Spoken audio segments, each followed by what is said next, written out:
sloppy noise. Can't understand the words. I want to say Paul McCartney called us Slipknot. I don't know, because I don't really fucking care.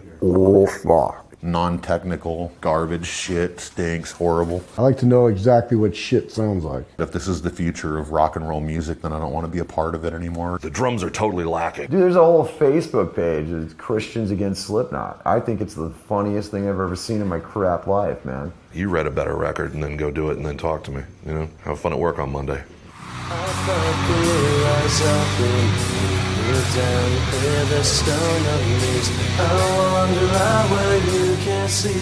We grew up in a real religious family, and but then I think I saw Paranoid on MTV, and then got intrigued by the dark side. I don't know, I guess I started listening to Maiden probably around 11 or so, but I mean, I grew up with Hendrix and Stevie Ray Vaughan and all that kind of shit. My father had a huge collection of vinyl, and you know, they were kind of like ex-hippie, kind of pothead sort of vibe around my house, so there was always a party going on, and there was always music playing. Everything from Black Sabbath, Master of Reality, to Bob Seger, to Pink Floyd, to the Rolling Stones, to The Who. Metal was just an evolution of some of the crazy guitar, like Johnny Winter, you know, stuff like this was just really on fire. And that's what drew me to metal music was, you know, the technicalities of guitar. And I don't like, you know, being genre. Obviously, you know, we're a metal band. There's no denying that. But I don't even really necessarily listen to metal. I find myself listening to the Beatles and Led Zeppelin a lot still.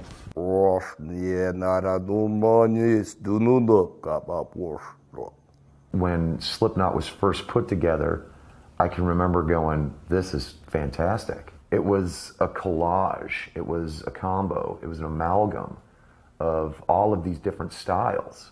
Slipknot basically just kind of took everything and shredded it up and made it what they wanted. And I loved the freedom of that. And I was at their very first live show as Slipknot, and I was front row, and it was so insane that I remembered saying to myself, and I'd never done this before, I was like, I'm going to sing for this band someday.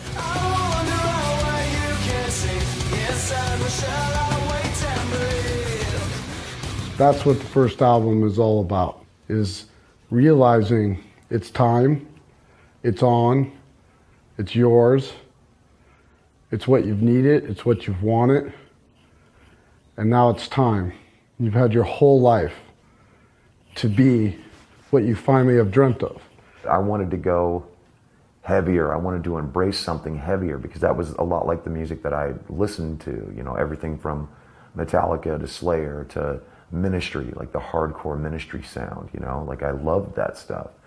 And I wanted to do more of that, and also be able to incorporate some of the melody that it felt like Slipknot was missing at the time.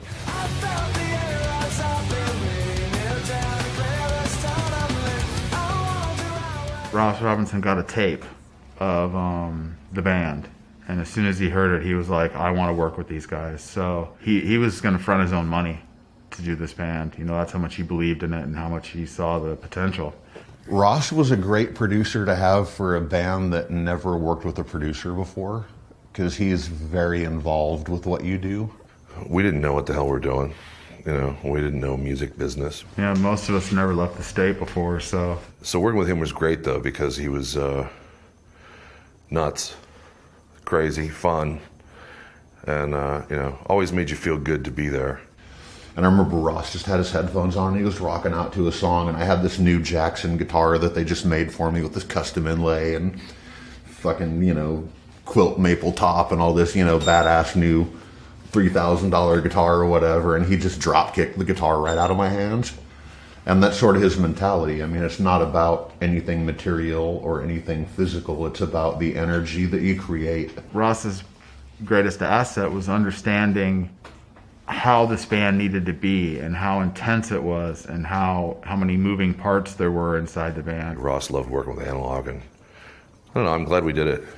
Like, it's a whole different kind of mindset when you're in a studio. You could play your amp in this room and it sounds like whatever, but then try to translate that through a microphone onto the tape. There's so much to that aspect of it, which it's challenging and it's fun. We were all in my old apartment on 28th Street in Des Moines when we first got the rough mixes, basically.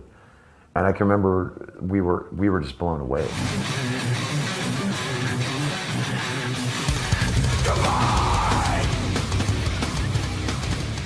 We did manage to get a more raw sound, and it doesn't sound flat. Some of that juicy, honest kind of sound you get from analog. There was such a frenetic energy there that it was almost like an unleashing. He was able to keep that intensity during the recording of each person, and it just kept that angst, that, pretty much sent us off, on the road, just ready to kill, ready to take over the world.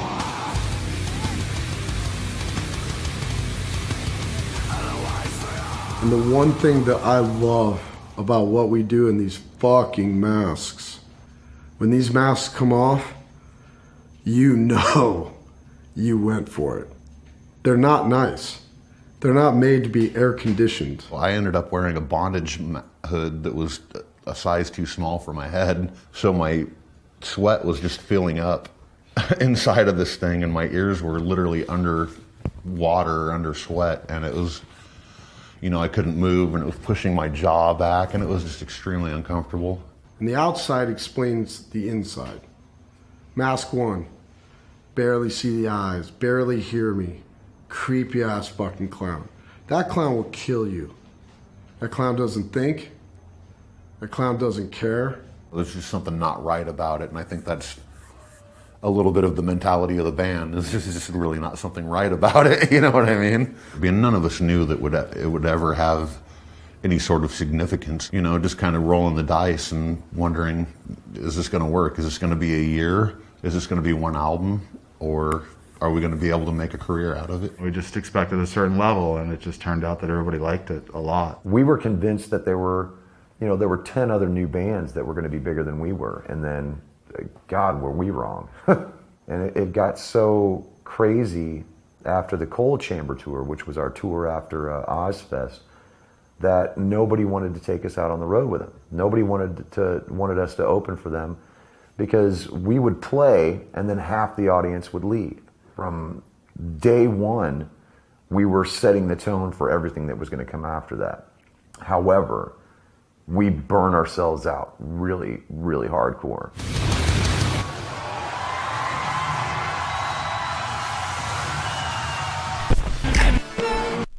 By the time we went into Iowa, we had the mindset of, oh God, I just need 5 seconds to breathe. It's not so easy to throw a bunch of people into a room after you had, say, 5 years to put your first record together and having songs that didn't quite make it because they weren't quite good. And now you're thrown into a room and you go, okay, write lots of songs and make them all be great. I've always complained that it's like you can't tell a fucking artist, now walk in a room, there's some paints and shit, now paint me a picture. I mean, like, who says I want to? Literally, like a day or two after we got off the road from the first album cycle, Paul was calling me up saying, hey, Jim, it's time for us to start writing the next record. We're going to go for it. And I was like, wow, really that quick? Everyone is in a different place. We've been around the world and back. Never thought we were getting off the road, and boom, got to write a second record. We were going to take a little more time. We talked about taking a little more time, but I don't know, pressure being what it is. We decided we didn't want to be away too long. And I think it's important to not forget where you came from as a band, but not to put out the same record over and over again. We didn't want to do the typical follow-up where everything's watered down, everything's very commercial. A lot of record label people wanted a lot, more radio-friendly stuff, so that's when we decided to make the Iowa record and go absolutely the opposite way of what everybody was expecting from us. We were like, screw all that. We're going to do what we want to do, which is to take everything that we had done on the first album and turn it up to 1,000 as far as the darkness goes, the heaviness goes, the sonics and the visceral, just disgusting feeling that we touched on the first album, but we really embraced it on Iowa. To this day, it's still one of the heaviest records, Left Behind was made of an older song I can remember when I first did it, it was much more melodic than it became. And Ross was like, no, you're trying too hard. Let's get a little more guttural and put a lot more emphasis on it and just make it a smack in the mouth.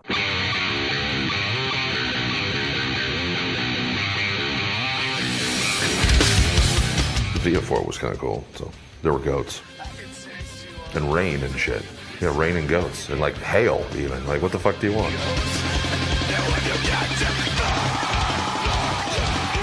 That's what Ross does. He finds the scary moments, the dangerous moments, and he amplifies those, and he pushes you to amplify it. I can remember I was recording the title track, Iowa, and he was like, I want you to go somewhere that you wouldn't necessarily have gone before. I want you to take yourself to a place that you're scared to go to, that you've never allowed yourself to go to. So I stripped naked and walked out to the middle of the big room at Sound City, and I did that song in 2 takes, and that was it. It was probably one of the craziest experiences I've ever had. I cut myself up, I threw up all over myself. It was, and you could feel that on the album. Like, it's such a disturbing moment.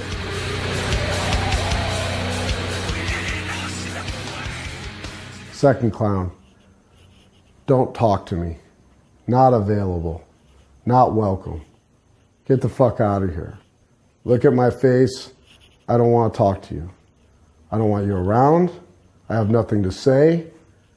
This is how the world feels. I'm part of the world. Deal with it. Not a good clown, for sure. That clown was asked to never come back, actually, by certain people. Push my fingers into my eyes. It's the Volume 3, Subliminal Verses, Houdini Mansion, Rick Rubin. That's a lot right there. Gosh, that one was a blur, dude. That one was a blur. Volume 3 is actually, it's really hard for me to talk about, because that was the album I got sober on. You know, one day I kind of woke up and I was just like, man, this isn't good. I need to figure it out or I'm gonna die. So I quit cold turkey in the middle of it and basically kind of had to start from scratch as far as like what I was doing vocally and what I was trying to say lyrically. And I was starting to get a little more esoteric with my lyrics, you know, looking forward instead of backward. Probably one of my most favorite times in my career, achieving this PhD known as rock and roll. Third clown, repairing. Repair from those 2 previous things. Those are animals. Third guy, coming back to life, few more ideas, some different shit, some healing, a few more dances, a few more colors, a lot more saturation, chill a little bit, but still that guy. Those kinds of things all went into the process of making the record. In between Iowa and Volume 3, I'd gone out and I'd done a Stone Sour album and tour cycle, you know, kind of brought it back together because I felt like there was something I wasn't getting to do with Slipknot, which was a little more melodic stuff. Corey was out doing his thing. Joey was on and off doing whatever thing he was doing.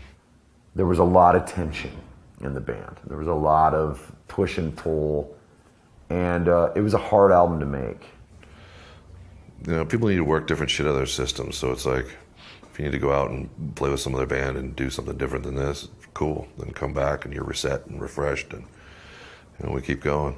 Well, Slipknot's therapy for most of us. So when you don't get to go to your therapist for years at a time, things can build up. Once we get back together and start doing this, I can feel it coming. I can feel the whirlwind coming, and it feels good. It's a safe place. To me, it's the metal version of the Avengers. To be honest, you know, we all come together when everyone needs us. No matter what the problems are that we have, no matter what issues or tensions or anything, we always get back to a point where the music brings us right back. Volume 3 was actually pretty cool because We'd been away for so long, like there was a lot of unknown.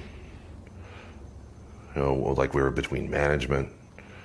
There was different problems within the band and different things, and it was like we were finally able to come in and actually sit down and talk and figure shit out and all be together again. We all ended up living together in this big mansion. 6.5 months, locked in a vacancy. It was the old Houdini mansion up there in Laurel Canyon, and yeah, lights would go on and off. It was evil. It was ghostly. When I moved into the Houdini mansion, I had just gotten a mortgage. You know, I had a car payment, and I had no money. None at all. You know, I was literally living on per diems, and I was almost negative in my bank account. People were still experimenting with mind-altering chemicals or whatever it was, you know. I mean, we still didn't know if we had a career at that point or not. We hadn't been together like that in quite a while, so I think it was good to be in each other's face, you know, getting into the refrigerator at the same time, you know, living together in this world and creating some music and opening some doors with some new music. I think it was more healing than anything else, really. And we got focused and we're fucking better for it, and yeah, made a good record. It felt really good. We were able to be really creative, and I think that's the first time our music started to kind of evolve, and we started to show another side of the band. It was a big deal to work with Rick Rubin. He still understands the band beginning to end, and he always will. So he brought that same intensity to the band and really wanted to make a great heavy record with us and not, you know, basically sell out. Rick Rubin is the only person who has gotten the band to say things. So he would sit us down and we would have conversations for the art, and he would get people to say things that they've never even said when we've had band meetings.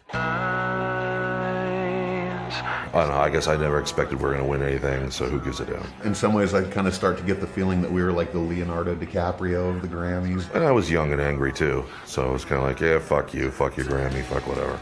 I think I used it as a doorstop for a while, and then I had it on the back of my toilet.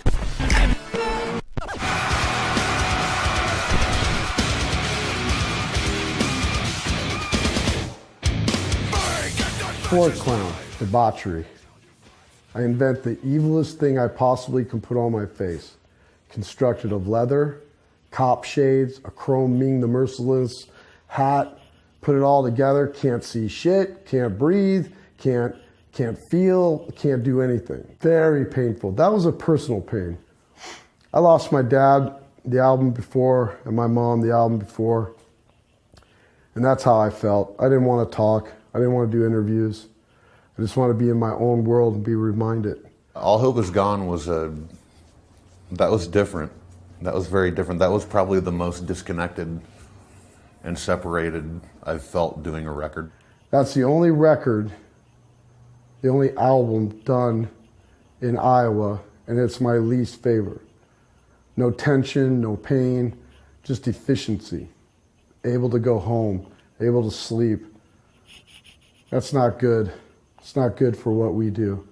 This album was just very separated. I was just kind of worried if we were kind of like saving too much money by trying to stay home, and maybe should have just gone out somewhere else like we had, you know, on previous albums. I don't even remember if we necessarily like jammed as a band before we recorded that record.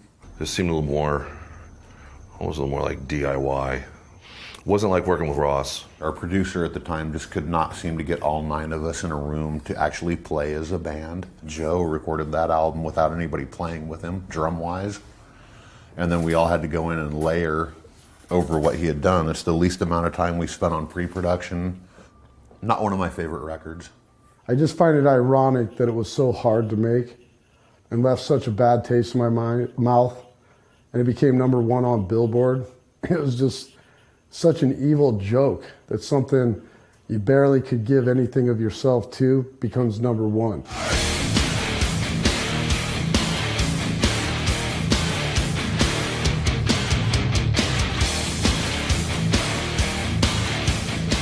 If you have a negative bent, you're going to use that as an excuse to do terrible things.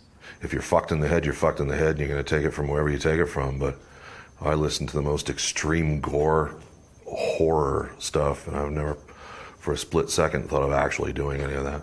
Metal music has helped me so much not do things that are bad, or things that a teenage kid with angst, or even in my 20s.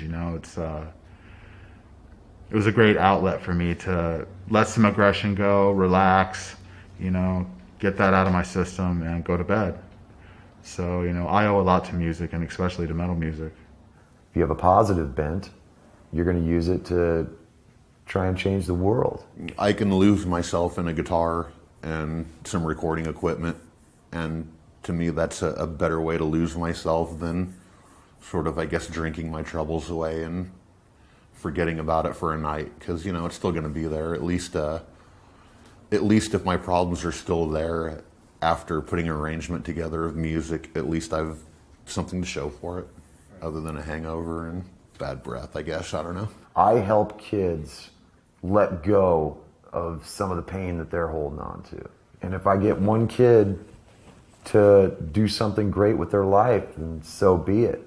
As we started doing photos, I took my photos in this abandoned school. Just outside the hallway, there's a sign that said, "All hope is gone."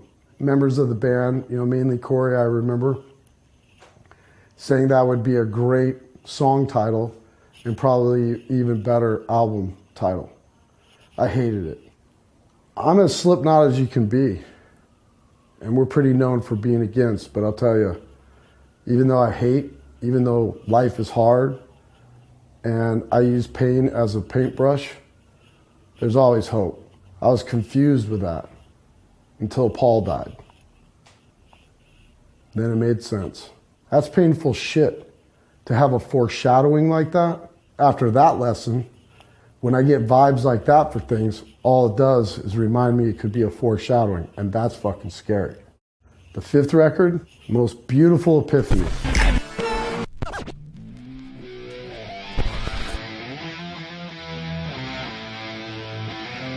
You have your whole life to make your first record. What I learned on our fifth was you have the rest of your life to do it again.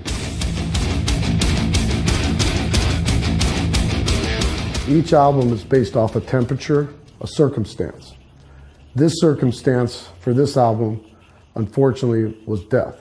Paul was a great songwriter. He was the type of guy that he wouldn't just write an arrangement and stick with it the way he first put it down. And I found when I was writing music in my garage by myself, I was exploring every part of the fretboard, different positions. How does it sound if I bar it? How does it sound if I move it up higher on the, on the fretboard, lower on the strings, things like that. And I realized that's how Paul used to write. And I would lose patience, but Paul would just be in it, working through it, working through it, working through it. And I'm not a very spiritual person, and I always kind of scoff at people when they're just telling you that your loved one's with you to make you feel better and, all that stuff. But it kind of hit me like a ton of bricks. I kind of really felt like he was there helping me through the process, and, that may sound however it sounds, but, he's still teaching me stuff even though he's not with us anymore. The great thing about this album is it really is the story of the last 4 years. There's a lot of pain, a lot of guilt, a lot of reflection, a lot of memory, a lot of remembrance. There's a lot of good stuff on this. There's a lot of accusatory anger, whether it's pointed outward or pointed inward. One of the things that we had to try to learn to do as a band was first we had to see if we could play as a band without Paul. And we proved to ourselves that we could do that, and we could feel good about it. And at the end of it, I feel good. I feel good for him. I feel good for me. I feel good for the lost ones. I feel good for the other brothers. This is a special fucking record. And I tell people every day, if this was the last one that I get to do for whatever reason, because life is unpredictable, I'd be just fine. I'd be out of here. This is a great, great place to be in life. We're at an age right now where we've inspired a whole generation of heavy metal, hard rock bands. You know, they grew up listening to us, and that makes me feel wonderful because they're passing on what we passed on to them. And I think it's more back to the sort of the roots of what we started out at as a band, yet we were able to challenge ourselves a little bit musically and experimentally. And some of the other guys in the band that never really had much of a voice were able to sort of get a little bit more of their ideas and things in there, you know? I do know that I'm probably the best guitar sound I've ever got committed to tape, so. I'm stoked on this record. I think the sounds are great. I think it's very organic. We are just Slipknot. There's really no one word that sums up this band except that one word, Slipknot. If you don't like that, 二度とボーストピネって、あってたちょっとどうと。